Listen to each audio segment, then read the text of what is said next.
Tepatnya pada pukul 1:54 pagi, seorang pemuda berusia 19 tahun dengan suara tenang namun sedikit cemas menelpon orang tuanya. Ia pun berkata pada orang tuanya bahwa mobilnya masuk ke parit. "Tapi aku tidak bisa apa-apa. Apakah kalian bisa menjemput?" Sang orang tua pun berpikir ini hanya insiden kecil. Tapi 47 menit kemudian, panggilan itu berakhir dengan dua kata yang tak terlupakan. Kata tersebut adalah, "Oh, shit." Dan sejak saat itu, Brandon Swanson menghilang. Ia menghilang tanpa jejak. Tidak ada tubuh, tidak ada bukti, hanya sebuah misteri. Bagaimana itu bisa terjadi? Sebelum kita masuk ke ceritanya, jangan lupa untuk diklik subscribe dan nyalakan lonceng notifikasinya. Sekarang mari kita kupas di cerita hari ini.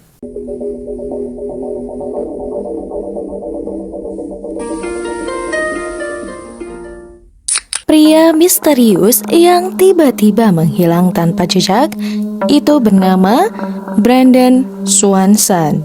Ia lahir pada 30 Januari 1989 dari Marshall, Minnesota, Amerika Serikat.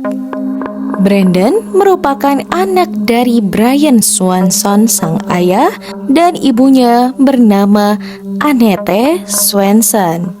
Tepat pada 13 Mei 2008, Brandon Swanson baru saja selesai menghadiri pesta perpisahan semester di Minnesota West Community and Technical College di kota kecil yang bernama Canby. Ia merupakan mahasiswa jurusan Sains Terapan. Ia pun bukan tipe pemuda yang suka membuat onar. Pesta malam itu pun cukup biasa, hanya ngobrol, minum ringan, lalu pulang. Namun, Brandon memilih jalur pedesaan untuk kembali ke rumahnya di Marshall, sekitar 48 km jauhnya. Sebuah keputusan yang akan mengubah segalanya.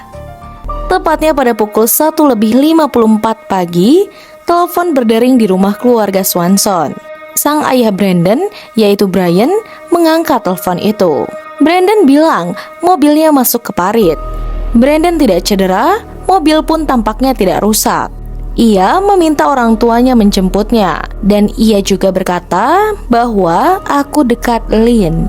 Akhirnya orang tuanya pun segera berangkat. Di jalan, mereka terus berkomunikasi via telepon. Brandon mengarahkan mereka sambil mengatakan dia akan mengedipkan lampu mobil agar mudah ditemukan. Tapi mereka tidak pernah melihat mobil itu. Dan selama 47 menit berikutnya, percakapan telepon itu pun jadi saksi bisu perjalanan Brandon hingga akhirnya terdengar teriakan yang berbunyi, "Oh shit." Dan ya, tiba-tiba sunyi. Pagi harinya, saat matahari pun sudah mulai muncul, orang tua Brandon melaporkan kehilangannya ke kantor sheriff. Namun, seperti banyak kasus orang dewasa muda, respon awal pihak berwenang sangatlah lambat. Mereka pun berkata bahwa kemungkinan besar Brandon hanya kabur atau nginap di rumah temannya. Tapi, orang tua Brandon pun tahu ini bukan hal biasa. Anaknya tidak akan membuat mereka panik seperti itu. Lalu, akhirnya, setelah tekanan dari keluarga, polisi pun mulai melakukan pencarian. Dan, fakta mengejutkan pun terungkap. Lokasi Brandon ternyata bukan di Lynn, seperti yang ia sangka. Mobilnya ditemukan 25 km ke arah barat laut, dekat kota kecil yang bernama Taunton. Mobil Chevrolet Lumina milik Brandon pun ditemukan di pinggir jalan tanah, sebelah parit yang dangkal. Tidak ada tanda-tanda perkelahian, tidak ada darah, tidak ada bekas ban tambahan, seolah-olah Brandon hanya menghilang begitu saja. Tapi pertanyaannya, bagaimana bisa Brandon salah menilai lokasinya sejauh 25 km? Apakah dia bingung? Atau sangat terlalu gelap, atau ada sesuatu yang tidak ia ceritakan?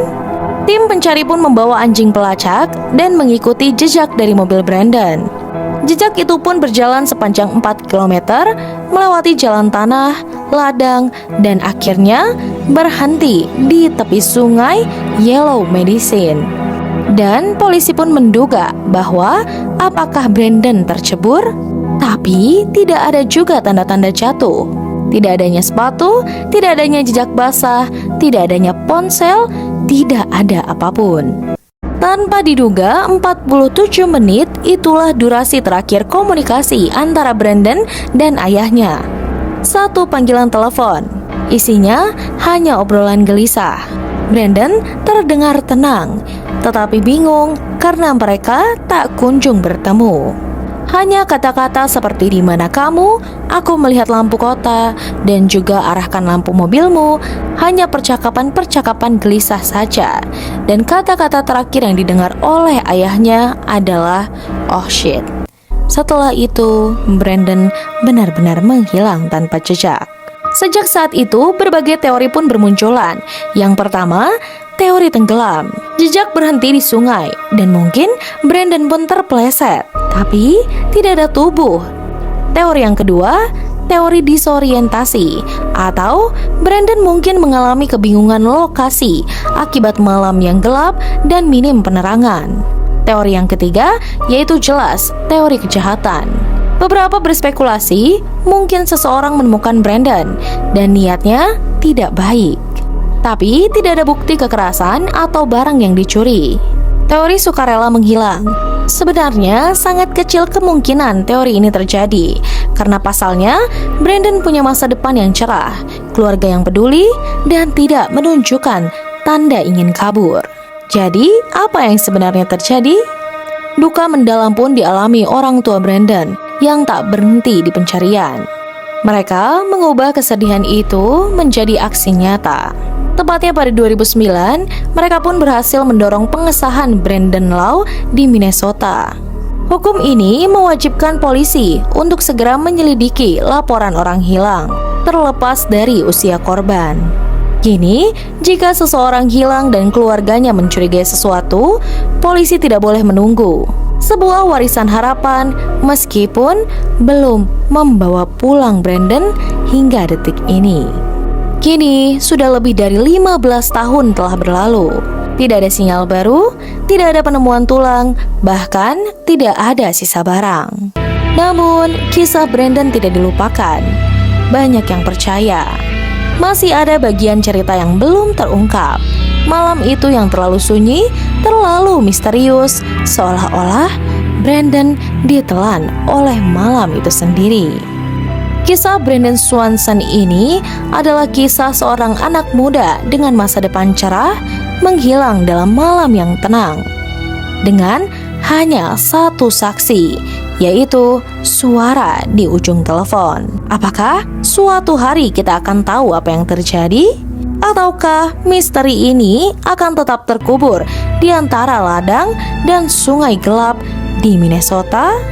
Kalian semua, jika kalian menerima telepon pukul 2 pagi dari seseorang yang hilang arah, akankah kalian tahu harus kemana mencarinya? Semoga Brandon bisa segera ditemukan dan kabar baik yang datang. Jadi, bagaimana menurut kalian? Tulis di kolom komentar. Dan jika kalian suka, jangan lupa di subscribe, like, share, dan nyalakan lonceng notifikasinya. Tetap aman, waspada, dan terinformasi. Tunggu next kasus kriminal misteri dari seluruh dunia hanya di Weekly Crime Stories. Terima kasih.